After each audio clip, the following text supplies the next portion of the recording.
Зохиолч Эрдэнэ цэцэг Залуухан бүсгүй гуниг загтал 1-р хэсэг 1996 оны хаг хэрэг хүйтэн өвөл ээж минь намайг хэдэн 10 буудал дамжин алгасаар хотын төвийн эмнэлэгт хүрч хүн болгон төрүүлсэн юм гэдэг. Гэсэн хэдий ч миний хувь заяа хүүхэд нас минь тийм сайхан бусад эмэгтэйчүүдийн шиг тунгалаг аз жаргалтай байгаагүй.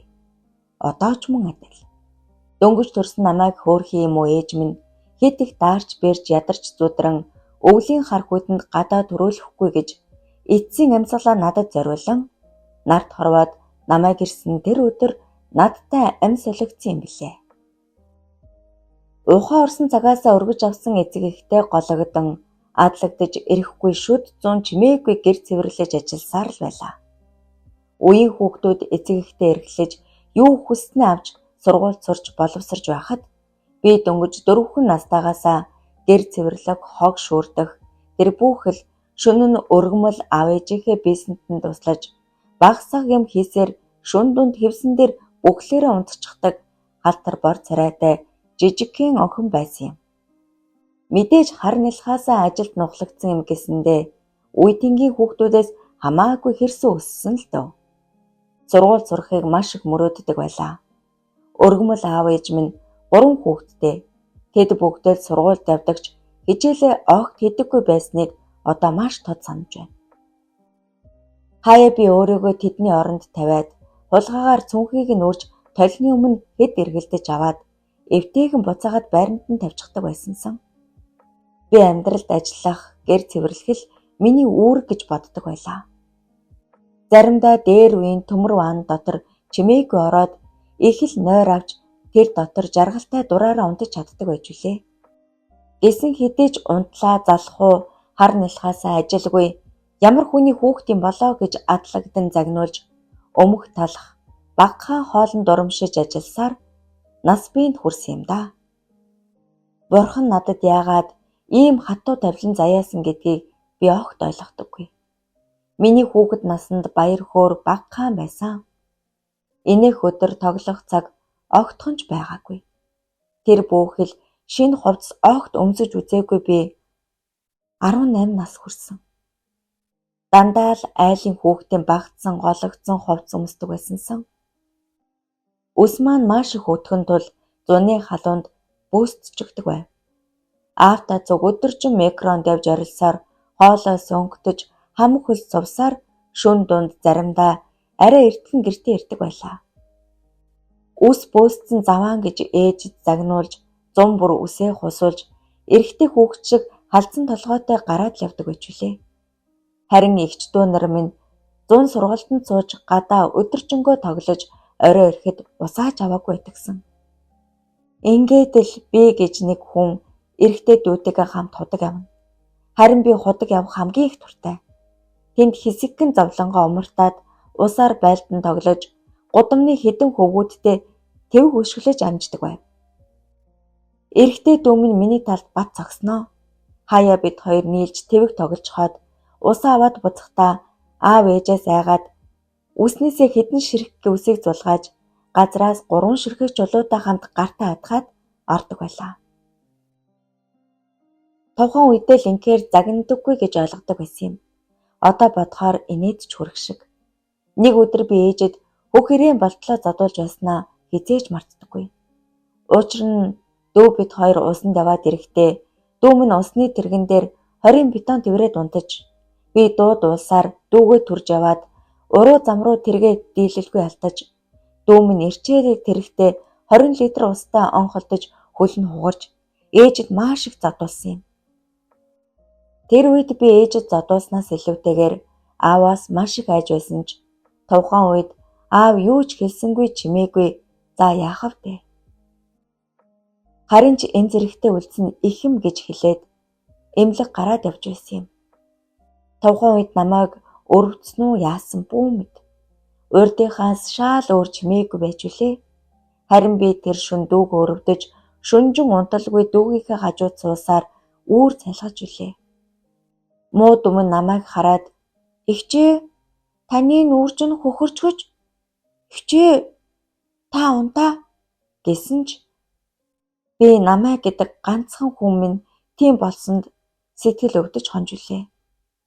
Маргааш өглөө нүүр пимбидэл хавдаад нүд бүлцээсийн маск зүгээд аавтай хамт ажилдаа гарч байлаа. Ингээд би томорсоор өөрөө ажил хийдэг болов. Эхлээд машин угаалган газар угаагч хийсэн. Олсон мөнгөө авъяжтай авчираад мөн дүүтэйгээ нууцаар амттан авч иддэг байлаа. Игч маань жоохон залтай анаах ухааны их сургуульд эмчийн мэргэжлэр сурдаг байв. Намайг мөнгөтэй үед игчийн дүү, аниан дүү гэдэл хідэн цаас салгачаад мөнгөгүй үед загнаж зандардаг хамлон шиг л зантай байсан юм. Гэхдээ би одоо тэднийгээ маш их сандаг. Над шиг ор ганцаараа хүнд хатуу чанга загнаж зэмлдэгч гэсэн тэд миний гэр бүл юм а гэдгийг. Харин шоронд суугаад ийхүү загтал бичиж байхдаа би мэдэрч байна. Тийм ээ. Би тэднийг үзэн яддаг байсан. Буруу замаар будаад ээж бусдын үгэнд автаж хил дамнан буудлын өрөөнд хулгай хийсэн бараагаа цэгцэлж аваад Монголын хил даваад нутагтаа очиход ээж минь намайг зэмлэж маш ихээр хорж байхад нь би өөрийгөө том болсон. Та нарт ахин дээрлэхүүлж хараалгуулж зүхүүлэхгүй хэмээн том дуугарсаар гарч явсан минь алтай байсныг би мэтээгүй юм аа. 1-р хэсэг төгсөв. Залуухан бүсгүйн гуниг цагтал. 2-р хэсэг. Гэхдээ мэдээж хулгай хийж олсон халтар эдэн төгөргөө үнэн ч хөдөлмөрөөрөө олсон мэт. Ээжийнхээ нүүрлүүн шидчихэд тэр шөндөө замын үдийн вагонд суугаад аз жаргал эргчлөөдөө инээд алдаж явсан минь нүдэнд минь харагдаж байна. Болдогсон бол тэр харагдаж байгаа зэрэглээ мэт зүйлийг барьж аваад өөрийгөө хит сайн алгадаад авах юмсан. Даанч тэгэх боломж аль эртээ ард минь хоцорч би өөрөөсөө хэд дахин хүнд даваагаа давсаар сум. Замдаа хөдөр тоглож бас болоогүй. Нүдэн дулаахан өндөр бор залууг ширтсээр өглөө үүр хаяар халдад замын үүдэд буугаад хэдэн үл бүтэх найз хэмээн андуурч явсан огттойгоо саамганан инээлдэж хэдтийн хилийн зүг замын үдээс жижиг тэргэн цугаад хилийн наан эрэхтэй би их орон хатууч гэлээ эцэг их дүүгээ харахгүй хоригднаар чинээ даант санаагүй юм. Бүх зүйл яг урдны адил маш цэвэрхэн атлаа. Дарааллын дагуу явагдана гэд бат итгэлтэй байсан юм. Гэтэл тэд намайг золиосны хүн болгосон байсныг тэнийг би яахан мэдэх вүлээ? Аргагүй эцтэй. Би ардаа татлаад үдлээгүй. Нэхэд ирэх эцэг их байх штэ гэж тэд бодсон хэрэг байх. Ингээд бид Хятад улсын Эрээн хотын хилийг даваад цааш хэсэгэн яваад байнга буудалтаа очиж байрласан юм. Оройн биднийг тэнд газралчилдаг махлаг шар хүүхэн өөрийгөө шин шууя гэж нэрлсэн их жирээд хаагуур яаж явах, хинтээ хамт явах талаар хэлж зааж зөвлөөд тэр шөндөө бид тэнд их алдартай Монгол бааранд орж шүнжэнгөө савцгаасан. Магадгүй энэ миний цэнгэлийн хамгийн сүүлийнх нь гэдгийг тэд мэдэж байсан болохоор тэр шүн намайг дураар минь байлгасан юм билээ. Харин өнөөх шин шууя хаанаас ч юм хэдэн хятад залуус гаргаж ирээд биднийг танилцуулж өөрөө хэлмэрч хийсэн. Тэр залуустай Монголын өчнөө хөөрхөн охид унтаж хэвтэн бие үнэлж зарим нь бие үнэлүүлснийхээ мөнгийг авч чадалгүй гадаад паспортаа хураалган зодуулж хоригддаг байсан. Харин бид 3 ажиллаар явж байсан болохоор шин шуя биднийг тэр шөндөө тэдгээр хятад залуусын зугаа гаргуулад хүн тус бүрд хэлбэр хаан 2000 ён карманд нь хийж өгөөд өглөө нь ажилд нь гаргаж үлээ.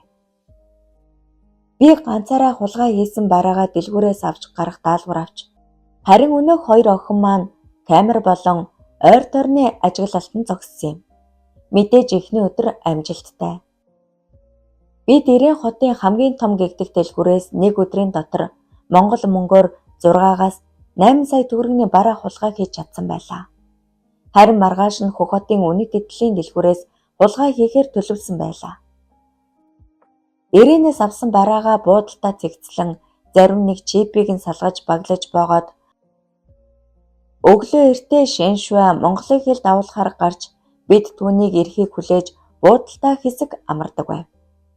Шин шуя Монголын томоохон худалдааны төвөдтэй холбоотой байдаг Захиалсан барааг нь эндээс хулгай хийж хэл гаргахад Монголын хил дээр цааш нь Улаанбаатар хот руу зөөвөрлөдөг хэсэг бүлэг залуус байдаг. Гэхдээ би тэднийг нэг удаач харж байгаагүй.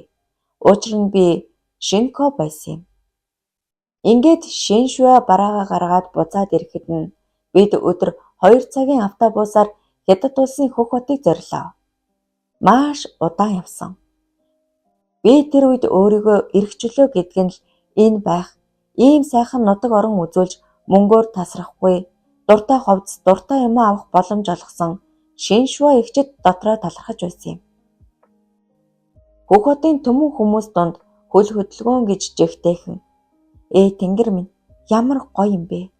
Ямар сайхан юм гэж амаа ангаалган шагширхаас өөр юм хэлж чадахгүй, юм үзээгүй би чинь их л дадгар байснаа хизээч мартаагүй. Ингээд бид нэгэн том үнэт эдлийн дэлгүүрийг судалсан, мэдээж маш том. Үйлчлүүлж байгаа хүмүүс нь ихэвчлэн жуулчид бас мөнгөтэй Хятад баячууд. Эхлээд ороод ажиглалт хийгээд нийт 36 ширхэг тамирыг тоолоод маргааш нь ажиллагаанд орохоор бэлдээд нэг буудалд хоног төрүүлсэн юм. Тэр шөнө ягаад ч миний нойр хүрээгүй. Хамт явсан олон жил хулгай хийсэн марлаа. Чи зүгээр үү? Тогтлоод байгаа мó? Хэдүүлээ энэ дэлгүүрээс амжилттай бараагаа аваад гарчихвал ахад дааншаа зүглэхгүй. Тэгээд л баяжлаа гэж бод. Хэмээн хачин чихтэй юм ярьсаар. Харин би гэж тэнэг хүн тэр болгонд нь итгэсээр. Дотроо өөрийгөө ингээд л саяд нь тэр бумтан болчихно гэж тэр үедээ бодож байсан байх. Маргааш өглөө нь 9 цаг 00 минутанд нөгөө дэлгүүр онгойж бид ойролцоо хаваар нь хэд эргэлдэж яг хүн ихсэх үеэр хулгай хийж эхэлсэн юм. Мэдээж төлөвлөсөн ёсоор би тэдний хулгай хийсэн барааг нь биедээ тэрвэрсэн юм. Бүх зүйл амжилттай.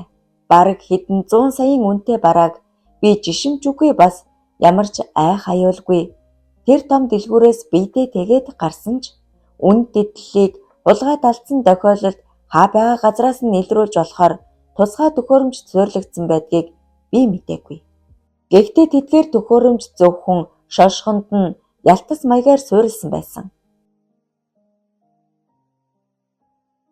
Намайг бүх үнэт эдлийг аваад гарч ирэхэд Шиншуа болон өнөөх охид зөвхөн шошгонуудыг надад өгөөд тал тийшээгээ зугтаад шөн товлсон буудалдаа уулзахаар тохиролцсон ч хэн ч ирээгүй. 2 дугаар хэсэг төгсөв.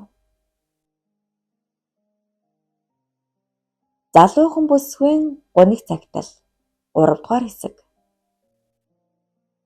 Тэр шөнө би ганцаараа буудлын өрөөд олон цаг Шиншуа болон тэдгээр охидыг намайг ирж авна гэдэгт итгэсээр чимээгүйхэн хүлээсэнсэн.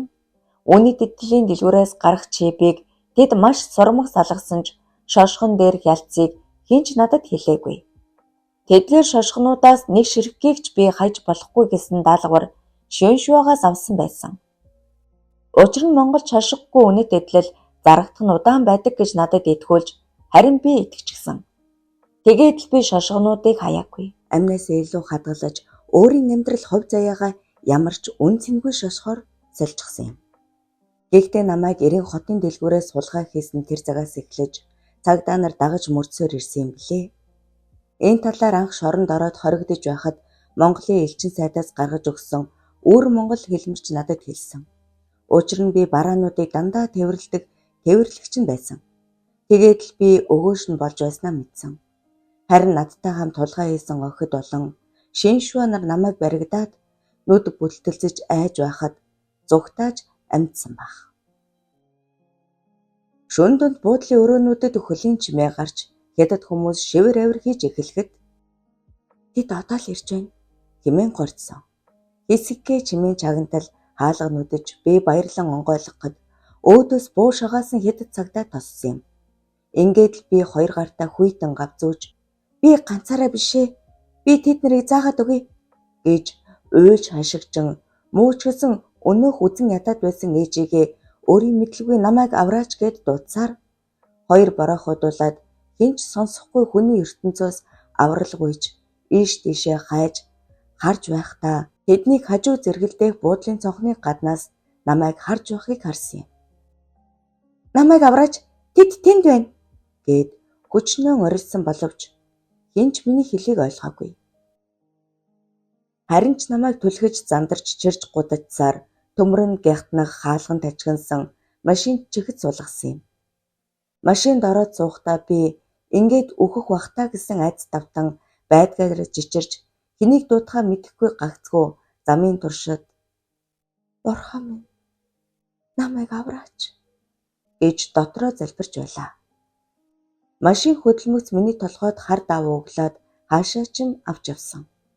Хэрвээ нулимсан нуур гэж байдаг бол би аль хэдийн тэр нуурандаа живэх байсан баг. Надад одоо ч аимшигтай. Миний хоригддаг камерт жижигхэн үхэхээр багахан гэрэл цацрахад би ирэхгүй нутгаа санам мэрэгшдэг. Тэр гэрэл яг л нутгийн минь зүгээс намайг төөндөг гэж би итгэдэг. Эндээс би гарч чадахгүй байсаар мөн загтлаа дуусгаад өөрийгөө чөлөөлнө. 3 дугаар хэсэг төгсөв. Залуухан бүсгийн гуниг цагтл 4 дугаар хэсэг. Харин шоронд хоригдно гэдэг бодит байдлаас тис өөр. Тэр тусмаа хятадын шорон хадуу чангаараа дэлхийд алдартай. Энд маш олон жил хоригдож их орон эцэг их үр хүүхдээ санаж бэтгэрсэн.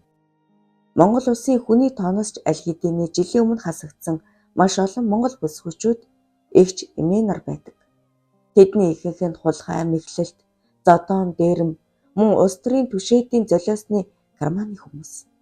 Мөн бид амьдралынхаа ихэнх цаг хугацааг харанхуй, чиг хүйт даасан, булган бисаа шавж үрэлсэн хонгилд өнгөрөөдөг. Түүнд гэрэл тусна гэж барагтаалгүй. Бид өвөлдөө зузаан дэрсэн дээр ганц гудас дэвсэж хөнгөн хөвөнтэй хөнжил нөмрөд унтна. Би ч мөн адил энэ муухай хар дарсан амьдралдаа дасах гэж хичээсээр 3 жил олжээ. Эндхийн шоронд зөвхөн цагаан будаа хөөсөн мантуугаар л гол зогоодог. Зарим үед усан байцаач өгнө. Мөн эмэгтэйчүүдийн 20 ангийн хянагч нар нь эрэгтэйчүүдийн 20 ангийн эрэгтэй хянагч нартай болон гаднаас ахиухан мөнгө өгсөн эрчүүдэд шоронд байгаа охтоос зарж биеийг нь үнэлүүлдэг. Гэхдээ хятад эрчүүдийн дийлэнх нь монгол хүүхэн авдаг. Тэд маш зэрлэгээр дур хүслээ хангадаг. Би энд ирснээс хойш 3 удаа зарагдсан. Дэндүү гомдмоор амьдрал, дэндүү хатуу хувь заяа хорвоо надаар дайжигнаж ханаагүй. Харин би энэ талаар цааш бичих хүсэл алга. Булшиндаа орохдоо бузар булай бүхнээ аваад шороонд булгаччихсан.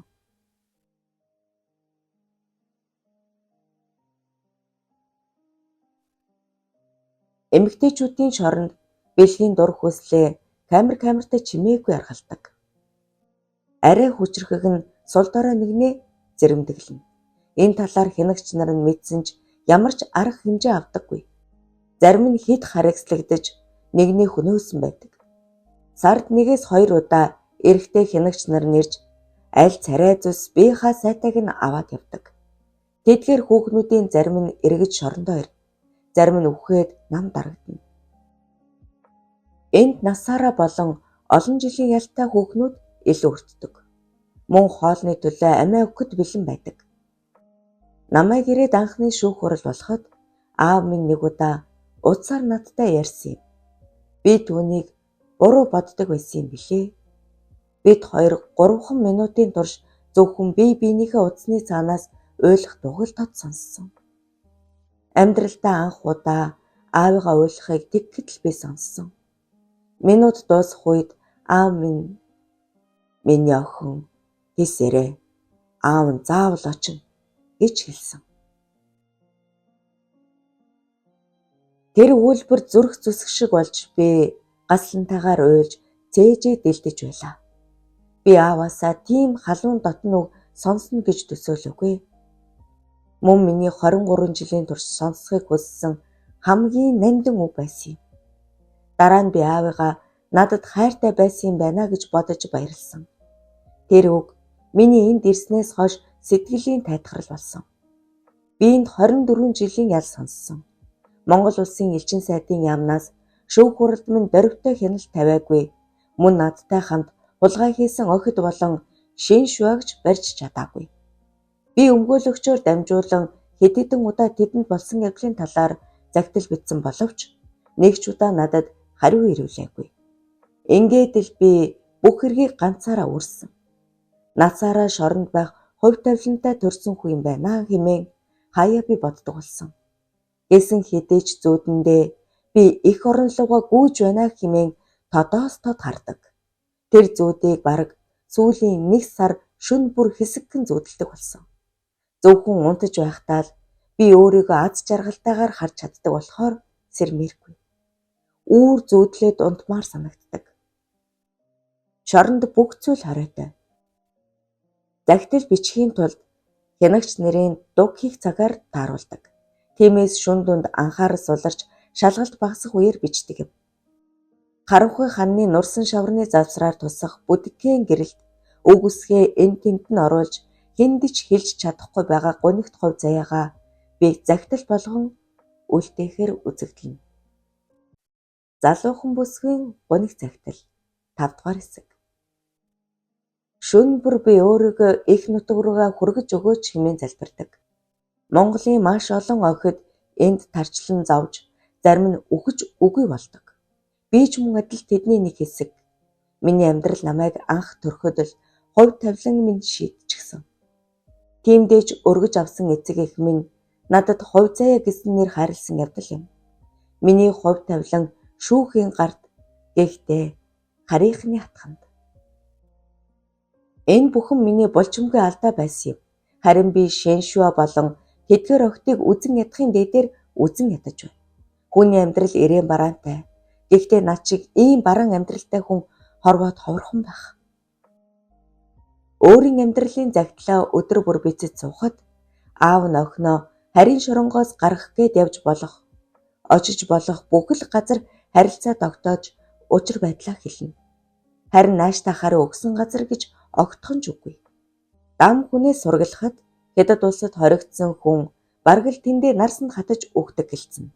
Харин энэ бүхнийг аав нь тоодоггүй байлаа. Хар нэлэх багаас нь өөрийн үр хүүхдтэй ижил дасал болгоод хамт өсгчгөөд одоо ингээд орхиж болохгүй хэмээн тэрээр дотроо бодсоор иржээ. Хэдийгээр дусал цус холилдоогүй ч гэлээ. Надтай хамт хар нэлхаасаа хийж болох бүхий л зүйлийг хийж өөрийн нэлэх биедээ баймгүй ачааг үрсэн охин шүү дээ. Хувь заяаг минь ивэлдээ аваач бурхан хэмээн хэдэн 100 удаа сэтгэлээсээ гуйж мөргөн. Харин хувь заяа аавынхаа ардаас нь өөрийнх нь төлөө явж байгааг огтхон ч мэдээгүй. Мэдэгдэгч боломжгүй байлаа. 2019 оны хавар аав нь охиноо гаргаж авахын тулд Хятад улсын Шимбао гэх хотыг зорилоо. Тэнд очоод хоригдож байгаа шоронг нь маш удаан сургалж ямарч байсан ойролцоо хавь нэгэн Хятад айлд хэсэг буудлаад авав. Гэхдээ тэнд очлоо хажууд нь байлаа гэд охинтойгоо уулзах боломжгүй байсан юм. Гаднаас нь маш удаан ажиглаж тэндээсээ оргож гарах боломж нүх сүв бүхнийг хааж тооцоолно. Ингэснийхээ эцэс тэрээр хувь заяаг гаргаад авах боломжийг олсон ч гэлээ. Энэ нь маш их золиос дагуулна. Хэрвээ баригдах юм бол хувь заяа өчиггүй цаазаар авахулж аав нь харийн шоронд хатгаар байсан юм. Гэсэн хэдий ч боломжийг ашиглаж үзэхээр сэтгэлээ шулуутгсан байлаа. Энэ явдалд хувь заяагийн өмгөөлөгчөөр ажиллаж байсан Гуан Шуа маш их тусалсан. Тэр аавтай нь үргэлж холбоотой байж хувь заяагийн талаарх бүх мэдээллийг түүнд хүргэдэг байв. Харин хувь заяад огтхон ч хэлээгүй. Учир нь түүний шархалсан сэтгэлийг ахин хуурамч гуниг тавтуулахгүй гэсэндээ чимээгүй түүнийг ажиглана. Энэ бүх хугацаанд аав нь хуулиас гадуурх ажиллагаа хийх гэж бүхий л боломж бололцоо хайсаар өдий хүрчээ. Ингээд баярт охиноо гаргаж авахын тулд эхлээд хорих ангийн хянагч болон хаалгач нартай холбоо тогтоох асуудал байлаа. Эхний удаад оролдлого бүтлгүйтэж хэл нэвтэрч чадалгүй бэрхшээл тулгарч эхэлсэн юм. Мэдээж маш их хугацаа хэрэгтэй гэдгийг баярт ойлгосон байлаа. Харин хувь заяа шөнө бүр загтлаа битсээр. Яагаад ч юм намайг төрүүлсэн, надтай амь солигдсон бурхны оронд байгаа ээжтэй зориулаад зүрхнийхээ гүнээс загтал бичмээр байна. Хэдийгээр би сургууль сураагүй ч эгч дүү нарыгаа сургуульд үсэг залгаж байхад нь чимээгүй сонссоор тэднийг хажуунаас нь харж гадаа шороон дээр бичиж үздэг байсан минь өнөөдөр надад хамгийн их эрдэм болж байна. Сайн байна уу? Алтан хевлээд тань ураг болж бүрлдсэн тэр л өдрөөс эхлэн би хүмүүн заяанд ирэх хувьгүй байсан юм болов уу ээжээ? Таныхаа тухай багахан зүйлийг би мэдэхгүй. Тэр үед охин чинь тантайгаа хамтдаа Бурхны орон руу эргээд явах байсан ч хатуу хорвоо надад хүнд ачааг даалгах гээд амьд үлдээсэн гэлтэй. Таны минь царай ямар вэ? Яг над шүү. Эсвэл тонголог гэрэлцэн царайтай ээлтэг зөөлхөн үү? Ээжээ, ганцхан удаа та намайг айцлаж зүүдэнд минь ирээч. Тантай ярилцах маш олон асуудал надад байна. Би таны төрүүлж өсгсөн тэр их гавьяаг хариулж чадахгүй. Сэтгэлийн нар гэж байдаг бол миний нарыг та минь аваад явчихсан юм болов уу? Таныхаа ингэрт нэг эрхлээд үзгсэн. Гагцвөө. Бурхны оронд очвол тантайгаа удаан ярилцаж өнчөн илгээ дэвтэх боломж олдох юм болов уу? 5 дугаар хэсэг төгсөв. Залуухан бүсгүй гуниг цагтал 6 дугаар хэсэг. Өдөр шөнийн уртыг ан нэг өдөр нэг шөнө өнгөрөхөд миний зовлонгоос нэг мөч арилдаг. Гэхдээ маргааш нь дахиад л нүдээ нээхэд гаслан амьдрал минь үргэлжилсээр байдаг. Саяхан эмэгтэйчүүдийн хорих анги сургалтын шинэ байртай болсон.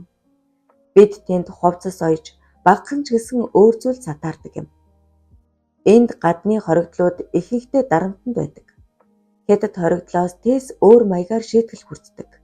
Зөрчил гарвал хэдэн өдөр усан шөлөөр амиа зогооход хүрдэг тул бид ихэнхдээ чимээгүй байхыг хичээж шүд зүүн. За тэгээд Монгол хүний цуснд байдгүй гэмээр Монгол хоригдлууд бид альва юмд ихэвчлэн аргыг нь олоод гарчихдаг. Гэрхаа хэрнээ залтай. Юмхнаар нь юм хийгээд эндхийн дарга цэргийг гайхуулах мундаг сэтгэхүйтэй хүн бий. Түүнийг бадам гэдэг. Тэр л ихэвчлэн дарга нарын гар хөл болж тэдний чадахгүйг нь чадаж бүхний хараанд өртсөн ихч. Тэр мөн энд байх бүх монголчуудыг элэг нэгтэн шиг харж үзнэ. Түүний ачаар энд утсаар ярьдаг. Гэхдээ нууцаар. Түүний ачаар бид хаяа нэг багахан махны өдөс өмгдөг. Энд мөн хоригдлуудын дунд тэмцээн болно. Гэхдээ 3 жилдээ ганцхан удаа. Хэрв тэр тэмцээн төрүүлж байр эзэлвэл ял авсан шийтгэлээс хэдэн сарыг хасуулдаг юм. Тэр тэмцээн намайг энд ирснээс хойш 1 жилийн дараа болсон. Би тэр үед учраа мэддэггүй, айц давтсан, юу ч ойлгодоггүй нэгэн байсан. Хинтээж юу ч дуурч чаддаггүй, энд зөвхөн хятад хүмүүс байдаг юм байна гэж ойлгож, хизээ намайг олох бол, хизээ намайг тамлах бол гэж зүрх чичрүүлэн өнгөрөөсөн 1 жил байсан. Яг тэр үед энэ тэмцээн болоход Монгол бүсгүйчүүд олон байдгийг мэдээд асгартлаа уйлж ганцаараа биш гэсэн мэдрэмж төрж үлээ. Тухайн үед тэмцээнд бадам эгчийн баг төрүүлж тэдний багт байсан хятад эмэгтэй хоригдлууд Монгол бүсгүйн ачаар 3 сарын хугацаагаа хасуулж байлаа. Энд Монгол эмэгтэйчүүдийг хизээж нэг дор оруулдаггүй, хамт байлгадаггүй. Учир нь тэд биднээс айдаг. Ирэх жилийн намар тэмцээн болно. Эндхийн бүх хоригдол тэр тэмцээнийг тэсэн ядан хүлээдэг. Гэхдээ энэ бол хуулиас гадуурх. Хэн нэгэн эрх мэдэлтний зугаа хүч зорих талбар. Тийм. Хожигдсон баг нь яадаг вэ гэвэл хожсон багийнхаа хасагдсан 3 жилийн ялыг үүрдэг. Маш нууц байдлаар тэмцээн явагддаг. Гадагш задруулсан тохиолдолд тэр хүн хинч бай шууд үхдэг. Харин би тийм зүйл огт хүсдэггүй. Учир нь би эндээс хизээж гарахгүй болохоор. Харин энэ үед аав минь хятад айлд тариалжангаар ажиллаж хөлсөнд нь хятад хэл сурч байв. Мөн охины хоригдож буй шоронг судалсан хэвээрээ. Монголчууд хятад хүн гэхээр л маш муу гэж ойлгодог. Тэр ойлголтыг Янду болон түүний гэргээ Маусинзи нар үгүйсгэж байлаа. Тэд баяртад хятад хэл зааж ойр зур ярилцдаг болцгоо. Баярд ч өдөр шөнө ялгаагүй хэлээ сурах гэж улаарахт нь Яндуу гайхаж хурдхан сайн ойлголцдог болохыг хичээж түүнтэй анд нөхөр барилдахыг хүсдэг болов. Удалгүй тэд ойр зүрийн юм ярилцаж ойлголцдог болоход Баярд зөвхөн тентхийн шоронгийн талаар л асуув. Харин энэ байдал Яндуунд сонин санагдаж эргэлзээ төрүүлэхэд Баярд охиныхоо тухай хэлсэн юм. Би 4 хүүхэдтэй жирийн нэг монгол аав. Гэхдээ тэдний минь нэг буруу хүмүүстэй нийлж аваад танаа нутагт байх шоронд хоригдсон. Би энд ганцхан түүний төлөө л ирсэн. Тэгэхэд Яндуу түүнийг маш их үнэлж байв. Манай улсын хууль дүрм их чанга. Энд хэрваргийн хүн шоронд байгаа эцэг их ах дүү үр хүүхдийнхээ төлөө ирдэггүй. Ирсэн ч уулзах боломжгүй. Ялангуяа гадны иргэнд маш хатуу үйлчлэнэ. Гэхдээ чи тэр бүхнийг даваад энд ирсэн гэдэг маш том зориг юм. Би чамд туслах болно гэж хэлэхэд Баярд хүч мөхөсдөж ядарч туйлдж байсан сэтгэлд нь багахан оч нэмэх шиг болов. Тэд хувь заяагийн байгаа шоронгоос ямар нэгэн зүйлийг олохын тулд өдөр бүр тэр хаваар эргэлдэвч юу ч олж чаддаггүй байлаа. Хятадууд их сонин хүмүүс харахад маш хатуу чангаж багахан зүйлд хурддаг. Тэднийг Баярд Яндуунаас гадарладаг байв. Харин шоронгийн харуулуудыг яаж үг унахаа тааж ядсаар л өөрийнхөө урихаар уригдах нь зөв гэдгийг Баярд маш сайн мэдсэн боловч аргаа нэг л сайн олж чадахгүй байсан юм. Гэхдээ хичээл зүтгэл нь түүнийг хайсангүй. Багахан хэл мэдэж сурсан хүн өсөглөнгийн дүрээр өдөр бүр шоронгийн үүдэнд сууж гуйлах гуйна.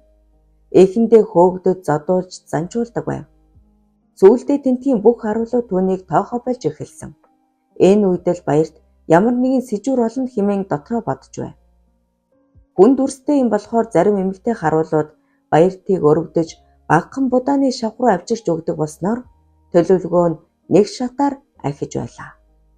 6 дугаар хэсэг төгсөв. Залуухан бүсгүй гоны цагтал 7 дугаар хэсэг. Баярд эхэндээ хөөгдөд шөнө явдаг байснаа сүүлдээ шоронгийн үе тавиар хоног төрүүлдэг болов. Өглөө нь шоронгийн харуулын ээлж солигдоход тэдгээр хятад бүсгүйчүүл Баяртад будааны шүүс мантуу өгдөг болчихсон байв. Ер нь бол хүн гэдэг хөөгд явахгүй бол ямар ч улс үндэстэн бай дасчихдаг юм байна. Мөн аль улсын эмэгтэйчүүдээс өрөвдөх, энэрх хайрлах сэтгэл багч болов адилхан гардаг юм байна гэж дотроо бодно. Мэдээж эмэгтэй хүмүүс л болсон хойно Монгол хүүхнүүд шиг янз бүрийн юм ярина. Харин Баярд ойлгохыг нь ойлгоод ойлгохгүй байгааг нь тэмдэглэж аваад Яндуунаас асуудаг. Гэвч тэд нэг зүйлийг маш чанга сахидаг нь мэдэгдэв. Тэр бол хоригдол болон шоронгийн талаар тэд хизээж ярьдаггүй байв. Яг л амаа таглуулчихсан аятай ганц ч үг цухуулагдахгүй нь Баяртад бухимдах шалтгаан болж зүсээ хуйлган гуйлагчин болсон хэрэг нь бүтэхгүй маш хэцүү байсан юм. Ингээд огт нэмэргүй гэдгийг Баярд сар гаруй хугацаанд тэнд гуйлагчингийн дүрээр суухтаа мэдрээд өөр арга бодохоор сэтгэл шулуутсан нь хятад найз бүсгүйтэй болох байлаа. Тэр тусмаа шоронгийн харуулуудаас. Тентхийн харуулуудын манаанд өөр хотоос шинээр томилогдож ирсэн Сянхо гэх жижигхэн хүүхэн нөхөргүй гэж ярихыг нь нэг удаа сонсож түүнийг ашиглахаар сэтгэл шулуудан өмгөөлөгч Ганшиюг өөрт нь туслаж тэр хүүхэнтэй холбоо тогтоох боломжийг олж өгөхийг гуйсан юм. Ганшию бол өөр монгол эмэгтэй. Монгол хүнд маш сайн. Тэрээр өөрийгөө монгол цустай гэж ярих дуртай. Тиймээс Баяртад туслахыг зөвшөөрж Сянхёг танилцуулахар болсон. Ингээд товлсон цаг болоход Ганшию Сянхёг дагуулan ирээд Шимбао хотын нэгэн жижигхэн цайны газарт уулзалдаж тэр хоёрыг танилцууллаа. Баярд энэ боломжийг л алдаж болохгүй хэмээн дотроо бодож бүхэл зүйлээр өөрийгөө ойлгуулах гэж хичээж өөрөөсөө шалтгааллах боломжийг гаргав. Мэдээж зарим үгийг нь сайн ойлгохгүй ч гэсэн дохио зангаагаар ямар ч байсан өнөөх бүсгүүд өөрийгөө ойлгуулад авах шиг боллоо. Гэхдээ энэ нь өөрийнх нь бодож байснаас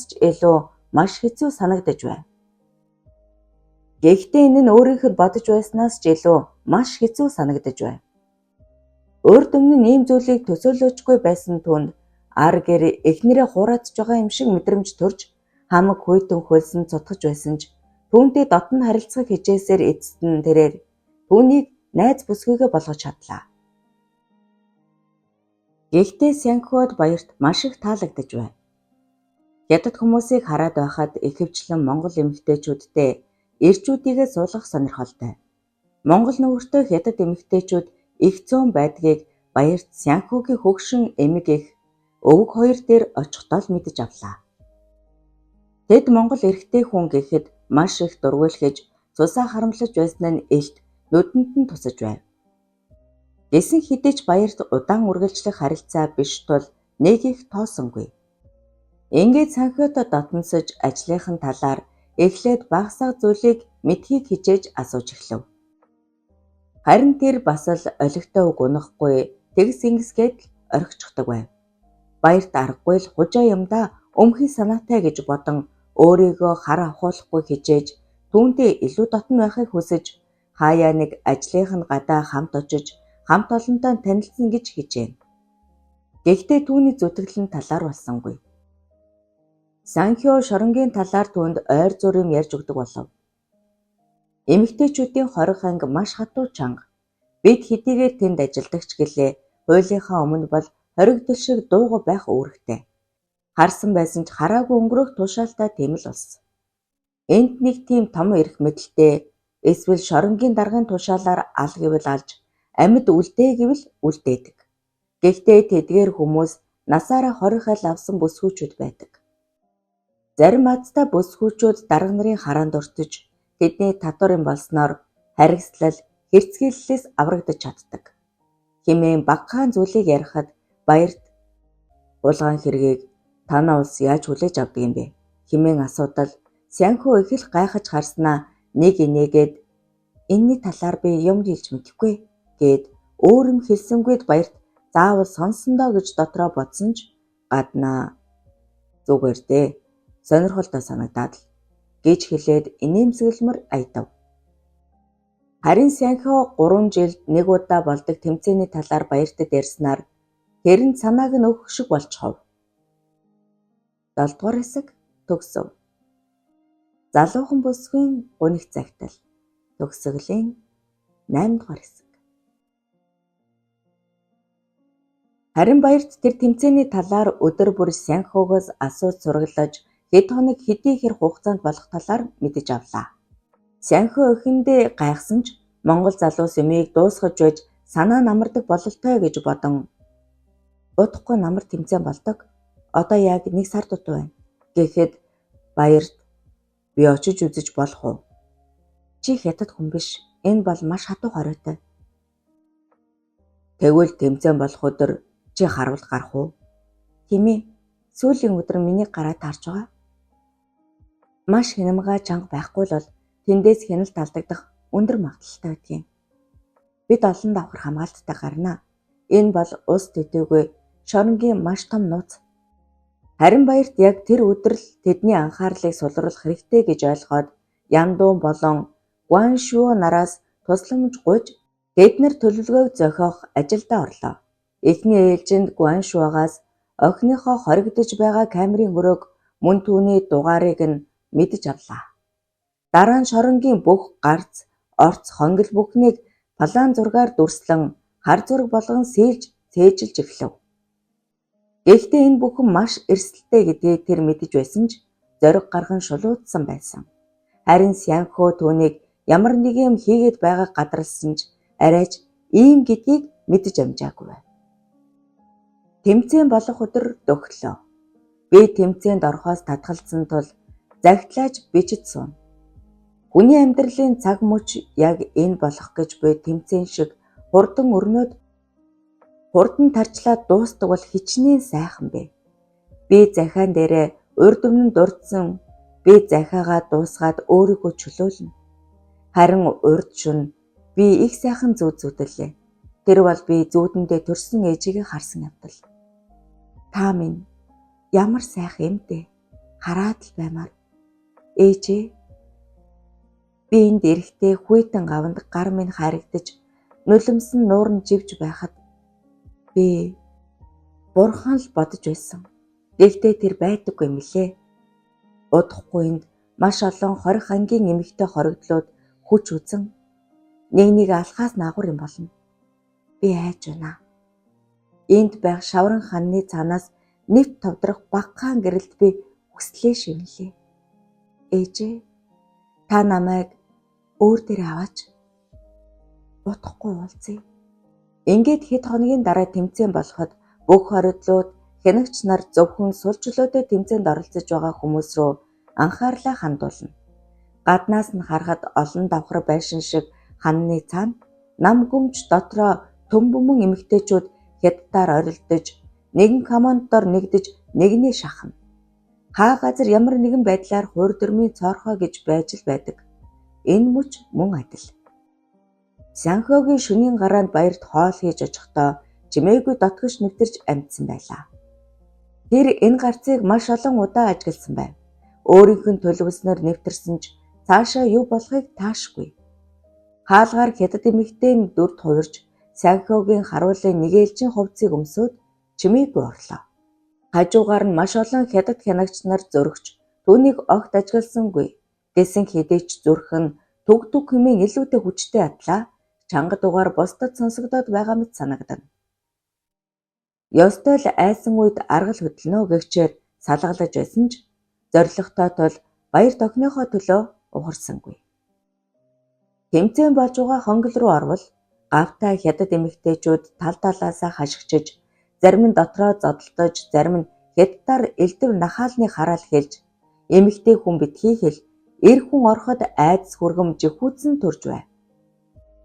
Хувьцааг хайсан боловч тэмцээн болж байгаа газарт огт харагдсангүй. Мэдээж түүнийг хайгаад явхад хүндрэлтэй. Өөдөөс хянагч нар ирэхэд аргаш эргэж хоригдлууд руу харц шиднэ. Тэмцээн болох хонглоос гараад хонглуудын шоронгийн өрөөг чиглэхэд тэр дотор алхмын зайтай шахуу камерууд үйл хөдлөл бүрийг нь бичнэ.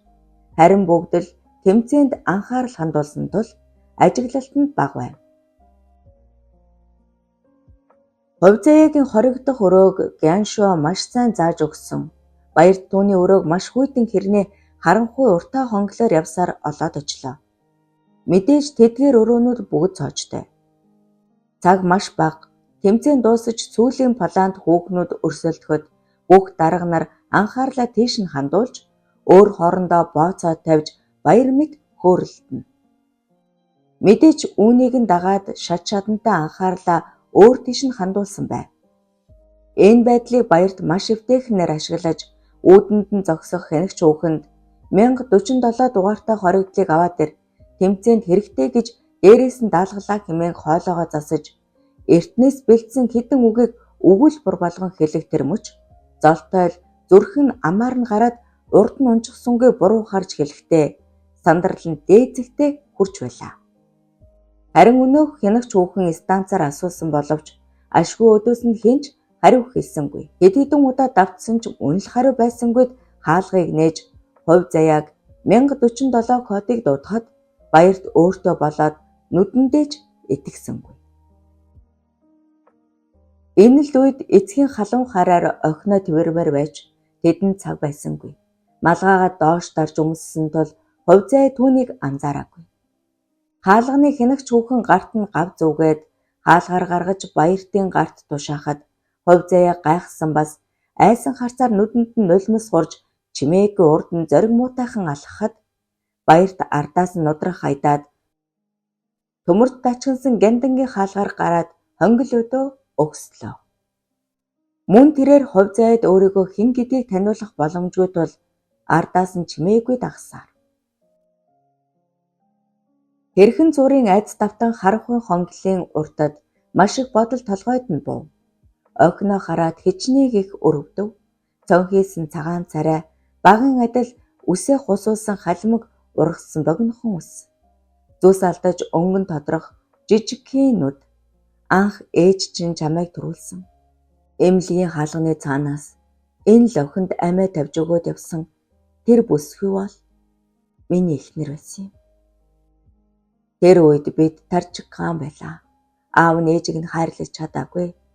Та хоёрыг орхиод өөр хүн дагаад явсан. Гэхдээ чамайг төрөх мөчөд би хажууд нь байсан юм шүү. Түүнийг олон километр алхаж хотын төвийн эмнэлэгт хагас хөлдөлтийн байдалтай ирээд төрснийг нь ч мэдээгүй. Энэ талаар хэн ч мэдээгүй. Энэ олон жил төрсөн эцэг шиг харж хандаж чадаагүйд уучлаарай өрмөн. Би ээжийн чинь өмнө буруутай. Түүний сүүлчийн хүсэл нь чи бид хоёрыг хамтдаа амьдраарай гэж захисан захиас байсан юм шүү охин гэж өөртөө хэлээд нулимсаа дотгошин залхиад гараа чангатав. Хонглын үзүүр хурж гадаа хашаараа олоход чимээгүйхэн яваарай гэж дотроо хэлэхэд хувь заяа хэн бэ хэмээн зогтсов. Яг түүнтэй зэрэгцсэн төгшүүрийн дохио дугарч бүх хянагч шоронгийнхан хөдөлгөөнд орцгоож эмэгтэй хоригдол алдагдлаа хэмээн дохиогоор ярьж энд тэндгүй гэрэл асахад баярт гүйгээрээ гэд хаалгаа чиглэн хувь заяаг дагуулan гүйв. Дэд гүйсэн хэдий ч гэрэлд оногдов. Хоригдлыг оллоо. Төв хаалга чиглээд гүйж байна. Хамгаалтууд хаалга руу хяналт аав хэмээн станц цагаан хоолоогоор цацаж хаалга чанга тажигнаж гинжин холбоо үүсгэд баярт сайнхөөдөл эцсийн найдварыг тавин гүйсээр хаалганы харуулын байр руу гүйж одлоо. Тэднийг ороход сайнхөө бусад нөхдийнхөө хамтаар өөдөөс нь буу шагаахад баярт "Гуй, намайг гаргаач. Тэд биднийг ална. Би энд охиныхоо төлөө л ирсэн" гэд өөдөөс нь хашгичих шахам орилоход сайнхөө сая л өөрийг нь ашиглаж байсныг мэдээд гомдол харуулслын нулимс мэлтэлцүүлэн станцаар хоригдлыг барьлаа хэмээн хэлэхэд баярт бүх зүйл дууслаа гэж бодов. Харин сайнхөө шоронг төрхөн зур аргалсан хэрэг байлаа. Хаалганы гадна тэднийг баривчлан аваад гарахдаа бусад нөхдөө ардаас хяналт тавихыг захиад ганцаараа тэр хоёрыг аваад гарсан юм. Тэд хоорондоо юу ч дуурсангүй. Хоёуланг нь гавлаад ардаас нь дагахдаа жижигхэн хаалганы урдхан ирээд зүгт хэмээн команд өгөхөд баярт охиныг хөдлөөд жижигхэн хаалгаар гарч амжив. Энэ хаалга бол сайнхөө баярттай уулздаг нууц хаалга байсан юм. Баярт хувь заяаг дагуулan гарахад ард нь буундуу тас хийн хоцров. Хаалган цаана нуугцаар яндуутай товлсон газраа уулзаж зүгтааж амжив. Маргааш өглөө нь Хятадын Шамбо хотын эмэгтэйчүүдийн хорих ангиас хоригдол оргосон гэх мэдээлэл цацагдаж, тэдгээр хоригдлыг Хятад эмэгтэй харуул зүгтаалгасан тул байцаагдж байна гэсэн нийтлэл хаасайгүй цадагдж байлаа. Харин тэдэнд Хятадд байх цаг бага тул Хятадын хил давах дараах төлөвлөгөөнд орсон. Хинч баяртыг хоригдол оргуулсан гэж мэдэхгүй тул баярт хилээр нэвтрэхэд асуудал байхгүй. Харин хувь заяаг Хятад улс даяар хайж байгаа тул түүнийг хил хэрхэн дагуулах талаар төлөвлөж өгсөн хүний цогцос дунд Монгол руу ачуулахар болж төрхөн зургийн ухаан алдалтаар мэдээгүйжүүлэн их нутгийн хилийн дээсийг давж чадсан юм. Нүдээ нэгээд харахад урд өмнө зүүдэндээ харсан тэрэл царай. Тийм ээ. Энэ бол ээжээ таны минь царай байсан. Яг л тэр мөчөд би өөрийгөө өгсөн хэмээн бодоход та надад одоо бостоо гэж хэлээд замхран арилахад би эмнэлгийн орон дээр аавынхаа хажууд сэрсэн юм да. Ээжээ та бид хоёрыг эх орондоо эсэн минь дээрх замыг гэрэлтүүлж өгсөн. Өнөөдөр миний хувь заяа гэхнэр харийн нутагт цогцос болон үлдэж өнөөдрөөс би Бат Эрдэнэ энэрл болсон. Баярлалаа таньда. Төгсөв 2020 он. Зохиолч Эрдэнэцэг.